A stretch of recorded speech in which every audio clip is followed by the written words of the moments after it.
Di pun mo basta-basta nang gidala namong nga kaldero diha. Ni day nga tirada karon nga adlaw mga idol, padulong na pud mi karon sa suba. Piting init bikin ng panahon mo nang nindot kay magpabugna sa suba og maghulom-hulom.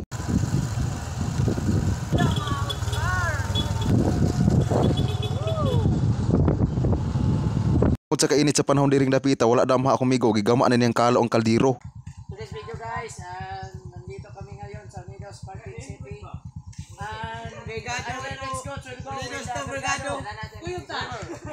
Ito sa panahon bitaw mo nang gikalo na lang nako diring dapita ning kaldero. Kapag human mga idol, may padayon na din bibiyahe pa dong sa among atuan.